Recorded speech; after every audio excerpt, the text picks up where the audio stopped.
नमस्कार दर्शकबिन्दहरू, आजको श्रृङ्खलामा लिएर आएका छौँ नेपालमा बनेका केही केबलकारहरू र नयाँ बन्ने केबलकारहरूको विषयवस्तुको जानकारी लिएर।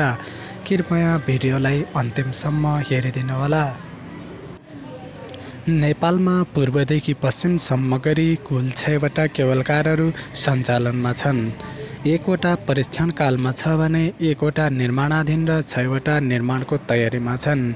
यस्ता केबलकारहरूबाट पर्यटन प्रवर्धनमा टेवा पुग्नुका साथै आर्थिक गतिविधि चलायमानमा मद्दत पुग्नेछ भने केबलकारहरू सञ्चालन भएको स्थलमा होटल रिसोर्टहरू पनि स्थापना हुने, सडक, बिजुली, खानेपानी आदिको सुविधा विस्तार हुने तथा विकट ठाउँमा रहेका पौराणिक मठ मन्दिरको सहज पहुँच नगई धार्मिक, पर्यावरण, साहसिक तथा मनोरञ्जनात्मक पर्यटनको विस्तार हुने, विस्तारमा टेवा पुग्नेछ भने सयौं मानिसहरू रोजगारी पाउनेछन्। अब कुरा गरौँ केबलकार सञ्चालन गर्न लगानीको र नेपालमा सञ्चालनमा रहेका केबलकारहरू। नेपालमा 6वटा केबलकारहरू हाल सञ्चालनमा रहेका छन्। 13 अर्ब 5 करोड लगानी भएको छ भने 3 अर्ब लगानीको बन्दीपुर केबलकार परीक्षणमा छ। अब 1 अर्ब लगानीको सिद्धार्थ निर्माणाधीन छ र 77 अर्ब लगानीका अनुमानित गरिएका 6वटा परियोजनाहरू पाइपलाइनमा रहेका छन्। हाल सञ्चालनमा रहेका केबलकारहरू को हुन् त हो। हाल सञ्चालनमा रहेका केबलकार मनकामना केबलकार। मनकामना केबलकार यो नेपालको पहिलो केबलकार हो जुन विक्रम सम्वत 2055 मङ्सिर 8 गते सञ्चालनमा आएको थियो। यसभन्दा अघि नेपालमा विभिन्न स्थानमा रज्जुमार्गहरू सञ्चालनमा थिए, तर हाल सञ्चालनमा कुनै पनि रज्जुमार्ग छैनन्।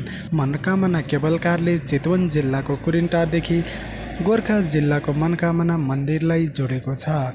यो मनकामना मन्दिरको दर्शनार्थीका लागि मनकामना दर्शन प्रणालीद्वारा सञ्चालित 3.02 किलोमिटर लामो छ। यसमा 20वटा टावर प्रयोग गरिएको छ। यो केबलकारले प्रति घण्टा 600 यात्रु ओसार पसार गर्न सक्छ। चन्द्रगिरी केबलकार सन् 2016मा खोलिएको थियो। यो थानकोटदेखि चन्द्रगिरी पहाडसम्म चल्छ। यसको कुल लम्बाइ 2.4 किलोमिटर छ भने यसले प्रति घण्टा 1000 मानिस बोक्न सक्छ। चन्द्रगिरीबाट काठमाडौँको दृश्यावलोकन गर्न सकिन्छ। त्यसैगरी अर्को केबलकार रहेको छ अन्नपूर्ण केबलकार। अन्नपूर्ण केबलकार पोखरामा रहेको छ। यो पोखराको फेवातालदेखि सराङकोटसम्म विक्रम सम्वत 2073 सालमा स्थापना भएको थियो। यसको कुल लम्बाइ 2.2 किलोमिटर छ भने यसमा जम्मा 17वटा टावरहरू छन्। यस केबलकारले प्रति घण्टा 500 मानिस ओसार पसार गर्न सक्छ। यो केबलकारले साइकल चलाउने, zip fly, bungee swim, rock climbing, canyoning र अन्य साहसिक खेलहरूको पनि उपलब्ध गराउनेछ। यहाँबाट पोखराको सुन्दर दृश्यावलोकन गर्न सकिन्छ भने नजिकै रहेका हिमाल अन्नपूर्ण धौलागिरीको दृश्यावलोकन समेत गर्न सकिन्छ। हाल सञ्चालनमा रहेको अर्को केबलकार हो कालिन्चोक केबलकार। कालिन्चोक केबलकार कालिन्चोक मन्दिरको दर्शन गर्न नोभेम्बर 2018मा बनाइएको थियो। यसको कुल लम्बाइ 2.5 किलोमिटर छ भने यो समुद्र सतहबाट 3755 मिटरको उचाइमा रहेको छ। यसले 1 घण्टा लामो कष्टप्रद पैदल यात्रालाई 5 मिनेटमा छोट्याएको छ। त्यसैगरी अर्को केबलकार हो मालिका केबलकार। मालिका केबलकार पनि हाल सञ्चालनमा रहेको छ। यो नेपालको गण्डकी प्रदेशको नवलपुर जिल्लाको गैंडाकोट सहरमा अवस्थित छ। यसले गैंडाकोट र कालिका मन्दिरलाई जोड्छ। यो समुद्र सतहबाट 561 मिटर उचाइमा रहेको छ।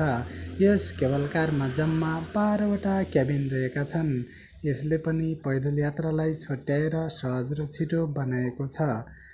अब कुरा गरौँ हालै सञ्चालनमा रहेको लुम्बिनी केबलकारको।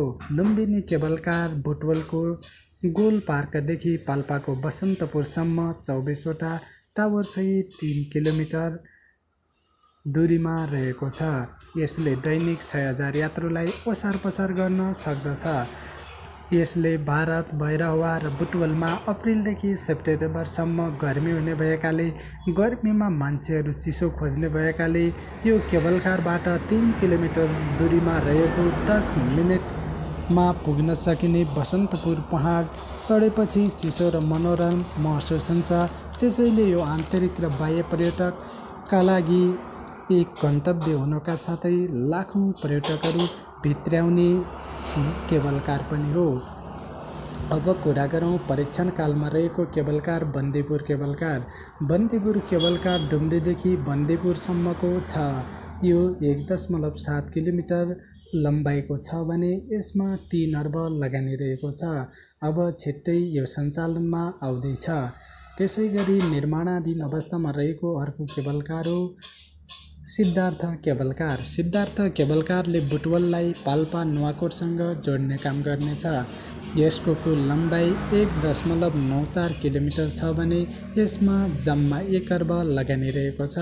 यसले पनि आन्तरिक र बाह्य पर्यटन प्रवर्धनमा निकै टेवा पुग्नेछ।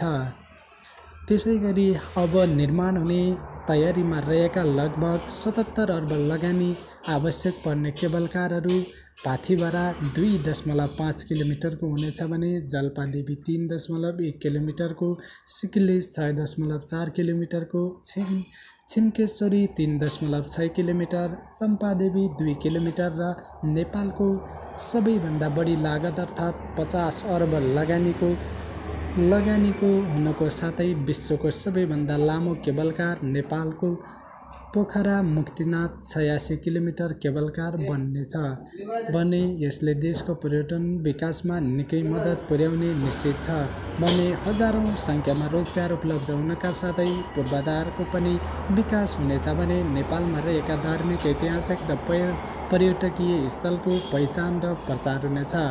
त्यसैले दर्शक एवं श्रोताबिन्दहरू यी निर्माण हुने योजनाहरू बन्लान् या नबन्लान् त्यो त अबको दिनमा थाहा नै हुनेछ।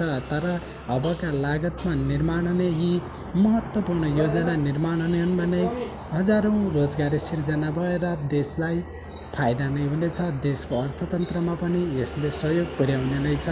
आजको श्रृङ्खला तपाईहरूलाई कस्तो लाग्यो?